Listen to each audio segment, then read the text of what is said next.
Eu estava sentada na ponta do sofá da minha mãe, com um copo de água na mão que eu nunca cheguei a tomar. A sala estava cheia.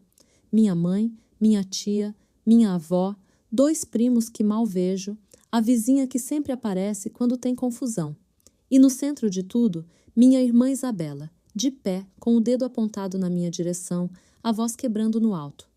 Você roubou o meu noivo. Eu não me levantei, não abri a boca. Fiquei ali parada, sentindo o peso de dezenas de olhos me varrendo de cima a baixo, como se tentassem encontrar no meu rosto alguma prova do que ela dizia. A sala estava quente demais. Cheirava a café velho e ao perfume forte da minha tia. Alguém pigarreou. Minha avó olhou para o chão, e eu não disse nada. Antes de eu contar o que realmente aconteceu, tire um momento para curtir e se inscrever no canal e dizer de onde você está assistindo nos comentários. Agora vamos começar. Meu nome é Laura. Tenho 29 anos e sou enfermeira em São Paulo há 4 anos. Moro num apartamento de um quarto no Ipiranga, o tipo de lugar que não aparece em foto de revista, mas que é completamente meu. As paredes têm ganchos que eu mesmo instalei. A prateleira da cozinha está torta de um lado porque eu não soube nivelar direito e decidi que ia ficar assim mesmo. A janela do quarto dá para um pé de mangueira velho que balança quando chove. Eu gosto da minha vida. Isso é importante de dizer logo, porque a história que eu vou contar pode fazer parecer que eu era uma mulher destroçada, que vivia esperando o mundo me notar. Não era. Eu tinha o meu trabalho, os meus plantões, a satisfação silenciosa de segurar a mão de alguém às 3 da manhã, quando ninguém mais podia estar lá. Eu não precisava de palco. O problema é que eu tenho uma irmã que vive no palco.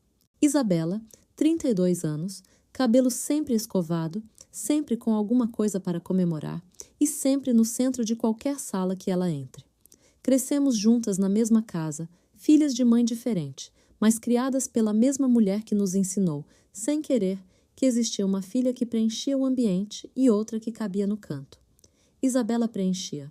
Eu cabia. Nunca guardei rancor disso. Ou, pelo menos, foi o que me disse por anos. Conheci Rodrigo numa tarde de domingo, num almoço de família que minha mãe fez para apresentar o novo namorado de Isabela. Ele era alto, educado, dava risada nas horas certas. Apertou minha mão com firmeza quando nos apresentaram e disse que já tinha ouvido falar de mim, que Isabela contava muito da irmã enfermeira. Sorri. Comi. Fui embora antes da sobremesa porque tinha plantão de madrugada. Não pensei nele de novo naquele dia. O problema começou 3 meses depois, quando ele começou a pensar em mim. A primeira mensagem chegou numa terça-feira, número que eu não tinha salvo, texto curto. Laura, é o Rodrigo, cunhado da Isabela. Tudo bem? Posso te ligar? Achei estranho, mas pensei que podia ser alguma coisa de saúde, alguma dúvida sobre medicamento ou exame. Respondi que sim. Ele ligou. Não era sobre saúde, era sobre ele e Isabela. Disse que estavam passando por um momento difícil, que o noivado estava em crise, que ele não sabia mais o que fazer. Eu ouvi por educação, disse que era uma conversa que ele devia ter com Isabela, não comigo, e desliguei. Mas ele mandou outra mensagem no dia seguinte, depois no dia depois, cada vez com mais detalhes, cada vez com um tom mais pessoal. Eu respondia pouco com cuidado, sempre redirecionando. Mas eu respondia, e esse foi o meu erro, não por mal, mas porque eu sou enfermeira, fui treinada para não ignorar alguém que parece estar em sofrimento. É um reflexo que não desliga fácil. Não contei para Isabela porque achei que não havia nada para contar. Ele era o noivo da minha irmã tendo uma crise de relacionamento. Não era da minha conta e ia passar. Não passou. 2 semanas depois, Rodrigo apareceu no corredor do hospital onde eu trabalho. Não internado, não acompanhando ninguém. Só apareceu com 2 cafés numa bandeja de papelão, como se aquilo fosse normal. Eu parei no meio do corredor, com o jaleco ainda nas mãos. O que você está fazendo aqui? Ele disse que precisava me ver pessoalmente, que tinha terminado com Isabela, que estava com sentimentos que ele precisava conversar comigo. Eu devolvi o café. Disse claramente que ele precisava ir embora. Que aquilo não era apropriado, que eu não tinha nada a ver com o término dele, e que se ele estava com sentimentos por mim, a resposta era não, antes mesmo da pergunta. Ele foi embora. Mas antes de virar as costas, disse uma coisa que ficou no ar. Eu só precisava que você soubesse que não é loucura minha. Isso é real. Eu fui para o plantão. Lavei as mãos. Atendi 4 pacientes.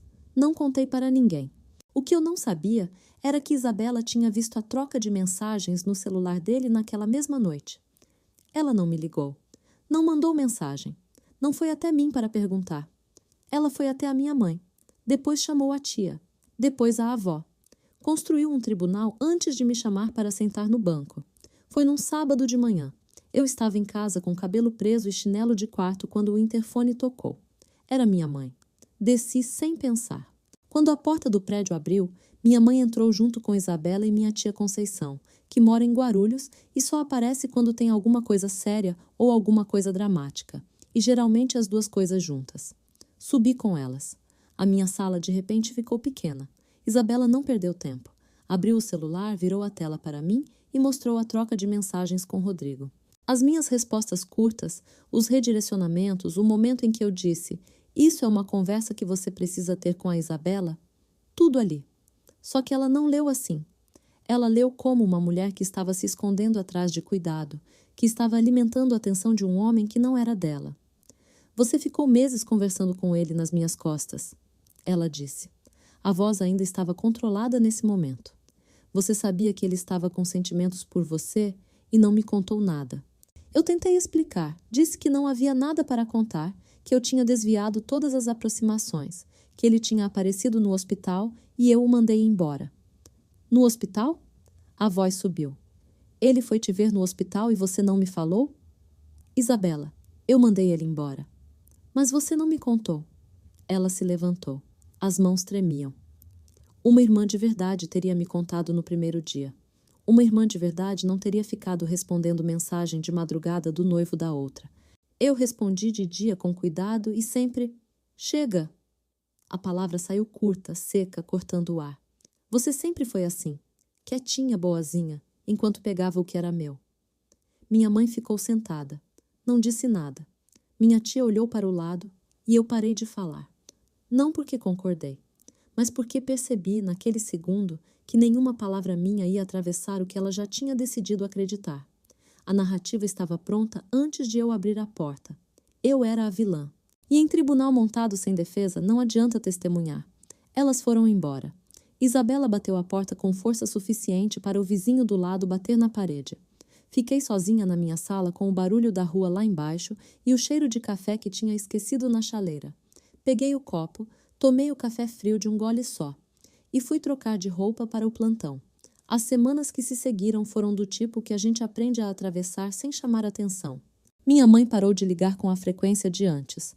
Quando ligava, era breve, palavras contadas, o tipo de conversa que cumpre obrigação sem oferecer calor.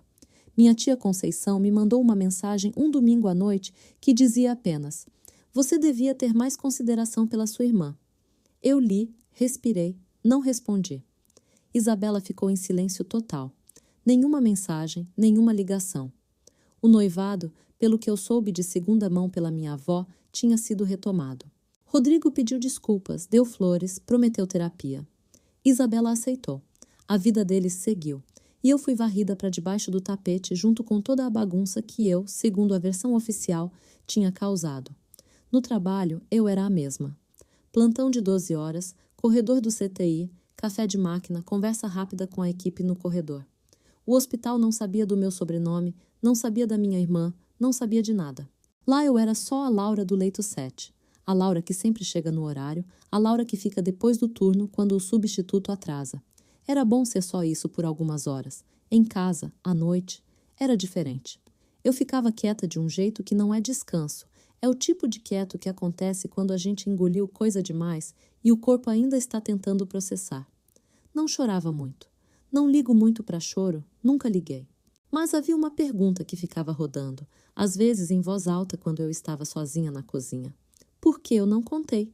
E a resposta honesta era simples e incômoda. Porque eu não achei que havia algo para contar. Porque eu tratei aquilo como um ruído que ia passar. E porque, no fundo, eu ainda estava operando no modo antigo, aquele de quando eu era criança na mesma casa que Isabela e aprendi que era mais fácil caber do que ocupar espaço. Rodrigo sumiu completamente. Parou as mensagens, parou as aparições. Eu não sabia se era porque tinha voltado para Isabela de verdade ou porque a situação tinha ficado grande demais para ele continuar. Não importava. O que importava é que eu estava do lado de fora de uma história que tinha o meu nome no centro, sem poder editar uma linha sequer. Foi numa quinta-feira que tudo começou a mudar. Eu tinha chegado do plantão da tarde, ainda com a mochila no ombro, chave na fechadura, quando o interfone tocou. Olhei para o relógio. 18h40. Não esperava ninguém. Apertei o botão. Quem é? A voz do outro lado era de uma mulher. Calma, direta, um pouco tensa embaixo da calma. Laura, me chamo Fernanda. Eu fui noiva do Rodrigo antes da Isabela. Eu sei que parece estranho aparecer assim, mas eu preciso te contar uma coisa. Fiquei com o dedo no botão por uns 5 segundos que pareceram bem mais longos do que isso. Depois abri a porta. Fernanda tinha 30 anos, cabelo curto, bolsa pequena travessa no ombro, o tipo de pessoa que você olha e percebe imediatamente que não está lá por acidente. Ela sentou na minha mesa da cozinha, recusou o café com um gesto gentil, abriu o celular e colocou na mesa como quem coloca uma carta na mesa de jogo. Eu não vim aqui te contar isso para te fazer se sentir melhor, ela disse. Vim porque o padrão está se repetindo e dessa vez eu decidi interromper. Ela contou com a precisão de quem organizou a memória por um longo tempo. Rodrigo e ela tinham namorado por quase 2 anos. No último ano do relacionamento, ele começou a se aproximar da irmã de uma amiga próxima de Fernanda. Mensagens de conselho, aparições sutis, uma presença que ia crescendo enquanto o relacionamento com Fernanda ia esfriando. Quando Fernanda percebeu e confrontou, Rodrigo negou, disse que ela estava sendo paranoica. O relacionamento acabou por desgaste, por discussão, pela sensação de que havia algo que ela não conseguia provar, mas sentia claramente. Meses depois, ela descobriu pela irmã da amiga que Rodrigo tinha ficado com ela brevemente, que havia tentado algo mais sério e que a menina tinha recuado porque sentiu que era uma situação manipulada. Ele não fica com a segunda pessoa, Fernanda disse, olhando para mim. Ele cria a segunda situação para poder sair da primeira sem culpa. A culpa fica para a mulher que interferiu. E ele sai limpo. Eu ouvi tudo sem piscar. Minha mão estava apoiada na mesa. A cozinha estava em silêncio, exceto pela geladeira zumbindo no canto. Você tem como provar isso? Perguntei. Ela deslizou o celular na minha direção. Tinha uma pasta, prints de conversas com datas, uma linha do tempo montada com paciência quase clínica. Mensagens dele para ela seguindo o mesmo padrão das que ele mandou para mim. O relacionamento em crise, a necessidade de conversar com alguém de fora, a escalada gradual de intimidade emocional. Era o mesmo roteiro, com personagens diferentes. Fiquei olhando para aquela tela por um longo tempo. Depois levantei os olhos para Fernanda. Você estaria disposta a contar isso para a minha família? Ela não hesitou. Sim. Mas não agora, eu disse. Eu preciso que seja no momento certo. Ah? Fernanda assentiu como se já soubesse que eu ia dizer isso. Antes de ir embora, ela me mandou a pasta por e-mail. Todas as evidências organizadas por data, com as conversas originais preservadas. Fechei a porta. Fui para o quarto. Sentei na cama. Pela primeira vez em semanas, a pergunta que ficava rodando na minha cabeça à noite parou de rodar. No lugar dela entrou uma clareza quieta, daquele tipo que não precisa ser comemorada em voz alta. Eu sabia o que ia fazer. Só precisava esperar a hora. A hora chegou 10 dias depois num telefonema da minha mãe. Laura. A voz dela estava num tom que eu conheço bem, aquele meio termo entre afeto e obrigação. A Isabela quer fazer um jantar aqui em casa no sábado. Ela quer que a família esteja junta. Quer resolver as coisas. Fiz uma pausa curta. Resolve as coisas como? Ela quer que vocês se falem, que isso fique para trás. Uma pausa. O Rodrigo vai estar aqui também. Eles estão bem. Ela só quer que tudo volte ao normal. Entendi o que não estava sendo dito. Isabela queria que eu aparecesse, que a família visse que estava tudo bem, que a história tivesse um encerramento em que eu aceitei meu lugar e a vida dela continuou linda. Um jantar de reconciliação que na prática era um jantar de confirmação. Eu vou, eu disse. Minha mãe soltou o ar de alívio. Fico feliz, minha filha. Desliguei. Mandei mensagem para Fernanda. Sábado. Você topa? A resposta veio em menos de 1 minuto. Topo. O sábado chegou com aquele calor úmido de São Paulo que gruda na pele antes mesmo de sair de casa.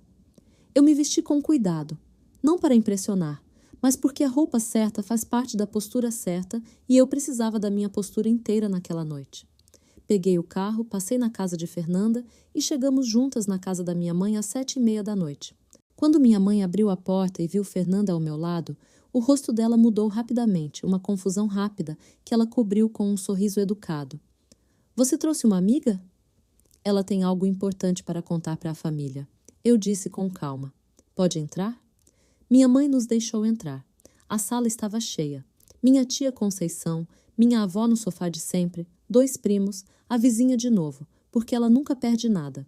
E no centro, Isabela, com um vestido florido e um sorriso que esperava que eu chegasse de cabeça baixa. Rodrigo estava ao lado dela, de calça escura e camisa social, a mão levemente apoiada nas costas dela, a imagem toda montada. Ele me viu entrar e o sorriso não sumiu, mas os olhos mudaram. Quando viu Fernanda, o rosto inteiro endureceu por um segundo antes de se rearranjar. O jantar começou. Minha mãe serviu. As conversas foram leves no começo, deliberadamente superficiais, todo mundo evitando o assunto que estava no centro da sala, como uma peça de mobília que ninguém quer admitir que está no caminho. Isabela foi a primeira a tentar encaminhar o que ela tinha planejado. Levantou o copo de suco, olhou para mim com um sorriso cuidadosamente generoso e disse: Fico feliz que você veio, Laura. Acho que a gente precisava disso. Eu coloquei o garfo no prato. Olhei para ela. Depois olhei para o resto da mesa. Eu também fico, eu disse, porque tem uma coisa que eu quero que a família inteira ouça de uma vez. O silêncio veio rápido. Minha mãe parou com a colher no ar. Me virei para Fernanda. Pode falar. Fernanda não se levantou. Ficou sentada, o celular na mão, a voz firme e sem drama. Disse o nome dela. Disse que tinha sido noiva do Rodrigo e começou a contar. A sala ouviu. Não havia ruído de garfo, não havia conversa paralela. Minha avó tinha as mãos juntas no colo. Minha tia Conceição estava com a boca levemente aberta. Minha mãe tinha os olhos fixos na mesa. Rodrigo tentou uma vez. Se mexeu na cadeira, abriu a boca, disse. Isso foi há muito tempo. As coisas foram. Eu olhei para ele. Uma olhada só. Curta, direta. Deixa ela terminar. Ele fechou a boca. Fernanda terminou. Colocou o celular na mesa, aberta na pasta de evidências, e empurrou levemente na direção do centro da mesa para quem quisesse ver. O silêncio que se seguiu foi do tipo que pesa. Não é vazio, é cheio de coisas que as pessoas estão processando rápido demais para transformar em palavra. Isabela estava olhando para Rodrigo, esperando.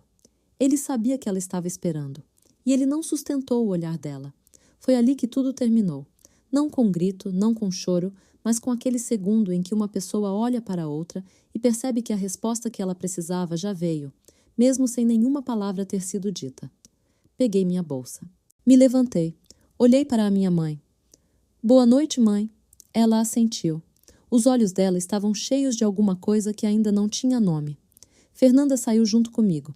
Passamos pela porta, descemos a escada, saímos para o calor da rua. Não falamos nada por quase 1 minuto. Depois ela disse: Foi o que precisava ser. Foi, eu concordei. Deixei ela no carro dela e dirigi de volta para o Ipiranga com a janela aberta e o barulho da cidade entrando pela fresta.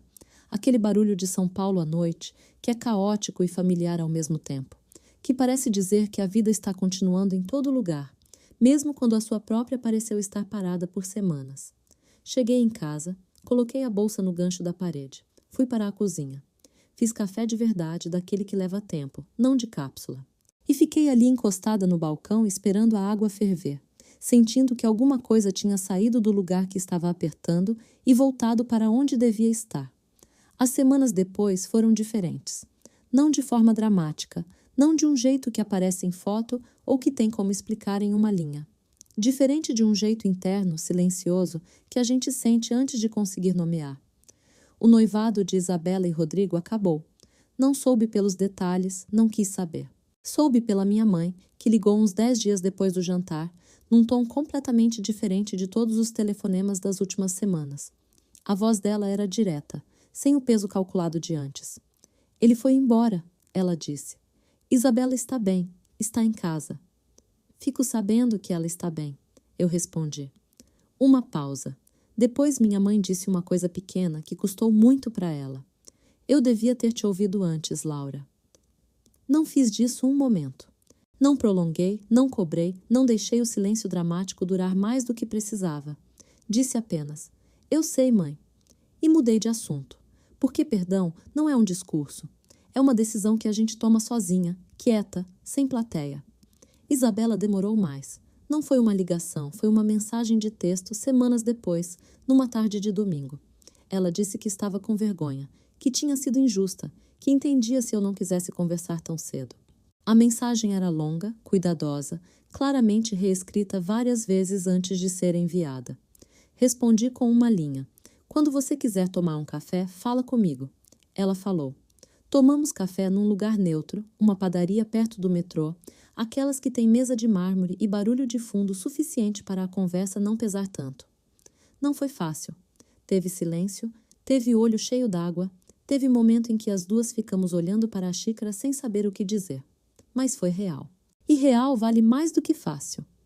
Quanto a Rodrigo, não soube mais nada e não precisei saber.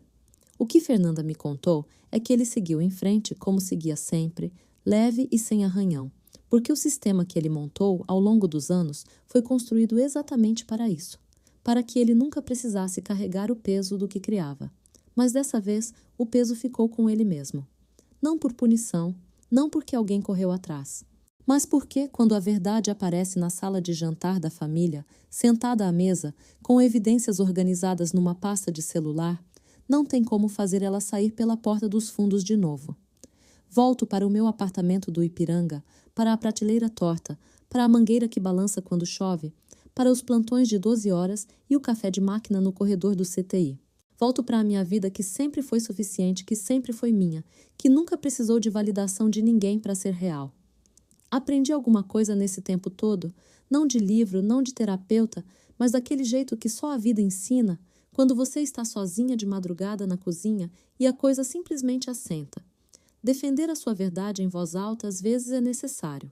Mas há momentos em que a coisa mais poderosa que você pode fazer é simplesmente abrir a porta quando a verdade aparecer no interfone e deixar ela entrar. Se essa história te tocou de alguma forma, comenta aqui embaixo. Qual parte mais te pegou? Curte o vídeo, se inscreve no canal e compartilha com alguém que precisava ouvir isso hoje. Até o próximo vídeo.